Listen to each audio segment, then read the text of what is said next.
കരിയറിൽ നമ്മളൊരു course select ചെയ്ത് മുമ്പോട്ട് പോകുമ്പം അതിൽ മികച്ചതാവാൻ അല്ലെങ്കിൽ നമ്മൾ പഠിച്ച കോഴ്സിൽ തന്നെ നമുക്ക് ജോലി കിട്ടാൻ ഒരുപാട് വഴികളുണ്ട് എന്ന് നമുക്ക് എല്ലാവർക്കും അറിയാം. അതിലെ പ്രധാനപ്പെട്ട ഒരു കാര്യമാണ് ഞാൻ ഇന്ന് നിങ്ങളുമായിട്ട് സംസാരിക്കാൻ ആഗ്രഹിക്കുന്നത്. നമ്മളെല്ലാവരും പഠിച്ചുകൊണ്ടിരിക്കുന്ന കുട്ടികളാണ്. പഠിച്ച് കഴിയാൻ നേരത്ത് നമുക്ക് വരുന്ന ഏറ്റവും വലിയ ആശങ്ക എന്താന്ന് വെച്ച് കഴിഞ്ഞാൽ, ഇനി എങ്ങനെ ജോലി കിട്ടും, ഞാനൊരു ഫ്രഷർ അല്ലേ. ഏതൊരു ഇന്റർവ്യൂവിന് പോകുമ്പോഴും നമ്മുടെ റെസ്യൂമെയിൽ നമുക്ക് എക്സ്പീരിയൻസ് ആഡ് ചെയ്യാനുണ്ടാവില്ല. അവിടെ നമ്മൾ കൊടുക്കുക ഫ്രഷർ എന്നുള്ള വാക്കായിരിക്കും കൊടുക്കുന്നുണ്ടാവുക.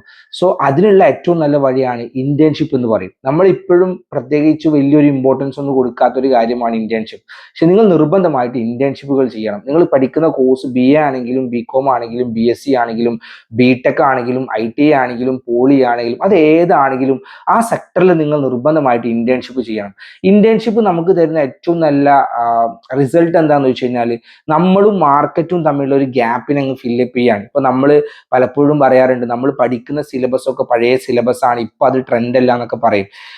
അതൊക്കെ ബേസ് ആണ്. ഏതൊരു കോഴ്സിന്റെയും നമ്മൾ ഇപ്പൊ പഠിക്കുന്ന സിലബസും ഇമ്പോർട്ടന്റ് ആണ്. പക്ഷെ അതിനെ നമ്മൾ അപ്ഡേറ്റ് ചെയ്യാന്നുള്ളത് നമ്മുടെ കൂടെ ഉത്തരവാദിത്തമാണ്. ആ ഒരു സിലബസിലും നമ്മുടെ മാർക്കറ്റിന്റെ ഇടയിലുള്ള ആ ഗ്യാപ്പിനെ ഫില്ലപ്പ് ചെയ്യാൻ നമുക്ക് ഉപകാരപ്പെടുന്നതാണ് ഇന്റേൺഷിപ്പ്. ഇപ്പൊ പുതിയ നാഷണൽ എഡ്യൂക്കേഷൻ പോളിസി വന്നു. അതിൽ ഡിഗ്രി 4 ഇയർ ഡിഗ്രി ആയി. ഈ ഡിഗ്രി സിസ്റ്റത്തിലൊക്കെ എല്ലാ സെമസ്റ്ററിലും ഇന്റേൺഷിപ്പിന് പ്രോപ്പർ ആയിട്ടുള്ള ക്രെഡിറ്റ് സിസ്റ്റം വന്നിട്ടുണ്ട്. അതുകൊണ്ട് തന്നെയാണ് കേരള സർക്കാർ റീസെന്റ് ഇന്റേൺഷിപ്പിന്റെ പ്ലാറ്റ്ഫോം തുറന്നു. കഴിഞ്ഞ വർഷം മുതൽ PM ഇന്റേൺഷിപ്പ് പ്രോഗ്രാം, പ്രധാനമന്ത്രി prime minister internship programme start ചെയ്തിട്ടുണ്ട്. ഏകദേശം 450ഓളം കമ്പനികൾ അതിലുണ്ട്. ഇന്ത്യൻ ശാല, അതുപോലെ തന്നെ ഇന്ത്യൻ ഗുരു, ഇൻഡീഡ് പോലെയുള്ള, ലിങ്ക്ഡിൻ പോലെയുള്ള ലോട്ട് ഓഫ് പ്ലാറ്റ്ഫോംസ് നമുക്കറിയാം.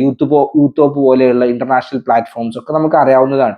ഇത്രയധികം പ്ലാറ്റ്ഫോംസുകൾ ഉണ്ട്. ലക്ഷക്കണക്കിന് ഇന്റേൺഷിപ്പുകൾ നമ്മുടെ മുമ്പിലുണ്ട്. നിങ്ങൾ നിർബന്ധമായിട്ടും ഇന്റേൺഷിപ്പുകൾ ചെയ്യണം. കോളേജിൽ പഠിക്കുന്ന സമയത്ത് നമ്മൾ പലതിനും ഇമ്പോർട്ടൻസ് കൊടുക്കും, ആഘോഷങ്ങൾക്ക് ഇമ്പോർട്ടൻസ് കൊടുക്കും, പല പരിപാടിക്ക്. പക്ഷെ അതിന്റെ കൂടെ തന്നെ അതൊക്കെ നമുക്ക് വേണം. പക്ഷെ അതിനേക്കാൾ അപ്പുറത്തോട്ട് ആ സമയത്ത് ഇന്റേൺഷിപ്പ് ഓരോ സെമസ്റ്ററിലും നമ്മൾ പഠിച്ചുകൊണ്ടിരിക്കുന്ന സെക്ടറുമായി ബന്ധപ്പെട്ടിട്ടുള്ള പുതിയ മേഖലയിൽ ഇന്റേൺഷിപ്പ് ചെയ്യുന്ന സമയത്ത് നമുക്ക് ഡെഫിനറ്റ്ലി കോൺഫിഡൻസോട് കൂടിയിട്ട് നമ്മുടെ റെസ്യൂമെയിൽ ആഡ് ചെയ്യാൻ പറ്റും. എക്സ്പീരിയൻസ് എന്നുള്ളടത്ത് കൃത്യമായിട്ട് ഫില്ലപ്പ് ചെയ്യാൻ പറ്റും. അവിടെ ആ ഒരു ഫ്രഷർ എന്നുള്ളൊരു ടെൻഷൻ നമുക്ക് വേണ്ട. രണ്ടാമത്തെ കാര്യം, ഈ ഒരു പുതിയ കാലത്ത് എക്സ്പീരിയൻസ് എന്നുള്ള വാക്കിന്റെ അർത്ഥം 10 വർഷം ജോലി ചെയ്യുക, 100 വർഷം ജോലി ചെയ്യാന്നല്ല. ഇന്ന് മാർക്കറ്റ് ഡിമാൻഡ് ചെയ്യുന്ന സ്കില്ല് നിങ്ങൾ എടുത്തിട്ടുണ്ടെങ്കിൽ നിങ്ങൾ എക്സ്പീരിയൻസ്ഡ് ആണ്. ആ എക്സ്പീരിയൻസ് ഡെവലപ്പ് ചെയ്യാനുള്ള ഏറ്റവും നല്ല മാർഗമാണ് ഇന്റേൺഷിപ്പുകൾ ചെയ്യുക എന്നുള്ളതാണ്. മാക്സിമം ഇന്റേൺഷിപ്പുകൾ നിങ്ങൾ കണ്ടെത്തുക. ഞാൻ ഈ വീഡിയോയുടെ താഴെ തന്നെ കമന്റ് ബോക്സിൽ ഇഷ്ടംപോലെ ലിങ്കുകൾ കൊടുക്കുന്നുണ്ട്. ഇന്റേൺഷിപ്പ് ചെയ്യാൻ പറ്റിയ ഒരുപാട് വെബ്സൈറ്റുകളുടെ പേരുകളും കാര്യങ്ങളും കൊടുക്കാം.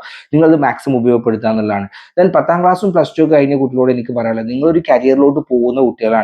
അവിടെ നിങ്ങൾ ചെയ്യേണ്ട കാര്യം, പല ഫെഡറൽ സിസ്റ്റമുള്ള രാജ്യങ്ങളിലൊക്കെ അവിടുത്തെ ഫെഡറൽ സിസ്റ്റത്തിന്റെ ഭാഗമാണ് ശരിക്കും കുട്ടികൾ കരിയർ സമയത്ത് ഇന്റേൺഷിപ്പുകൾ ചെയ്യാന്നൊക്കെ ഉള്ളത്.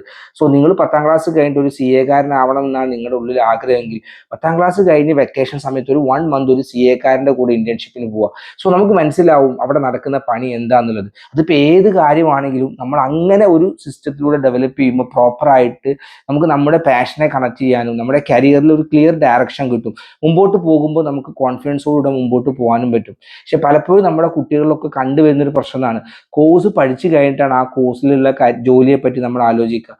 അപ്പോഴേക്കും ഒരുപാട് കരിയർ ഗ്യാപ്പ് മാർക്കറ്റും നമ്മളുമായിട്ട് വന്നിട്ടുണ്ടാവും. റീസെന്റ് വന്ന ലിങ്ക്ഡിന്റെ ഒരു പഠനത്തിൽ അവർ പറയുന്നുണ്ട്, 2030 ആവുമ്പോൾ നിലവിലുള്ള 70% ജോലിയുടെ സ്കില്ലുകളെ റീഷേപ്പ് ചെയ്യപ്പെടും. ആ സ്കില്ലുകളെ റീഷേപ്പ് ചെയ്യപ്പെടുന്ന സമയത്ത് നമ്മൾ പഠിച്ചുകൊണ്ടിരിക്കുന്ന സമയത്ത് അത് ശ്രദ്ധിക്കില്ല, മാർക്കറ്റിൽ ഇറങ്ങുന്ന സമയത്ത് നമ്മൾ ശ്രദ്ധിക്കുള്ളൂ. മാർക്കറ്റിൽ ഇറങ്ങുന്നതിന് മുമ്പ് തന്നെ മാർക്കറ്റിലുള്ള സ്കില്ലുകളെ നമ്മുടെ കോഴ്സുമായി ബന്ധപ്പെട്ട് അല്ലെങ്കിൽ നമ്മുടെ പഠിച്ചുകൊണ്ടിരിക്കുന്ന കരിക്കുലുമായി നമുക്ക് കണക്ട് ചെയ്യാൻ പറ്റുന്നുണ്ടെങ്കിൽ കോൺഫിഡൻസോട് കൂടി നമുക്ക് മുമ്പോട്ട് പോകാൻ പറ്റും. നമ്മൾ ആഗ്രഹിക്കുന്ന പ്രൊഫഷൻ ഏതാണോ, നമ്മൾ പഠിച്ചുകൊണ്ടിരിക്കുന്ന കോഴ്സ് ഏതാണോ, അതിൽ നമുക്ക് ജയിച്ച് മുന്നേറാനും പറ്റും. അതുകൊണ്ട് നിങ്ങൾ ഏത് ക്ലാസ് പഠിക്കുന്ന കുട്ടികളാണെങ്കിലും ഇന്നു മുതൽ തന്നെ ഇന്റേൺഷിപ്പിന് നിങ്ങൾ നിർബന്ധമായിട്ടും ഇമ്പോർട്ടൻസ് കൊടുക്കണം.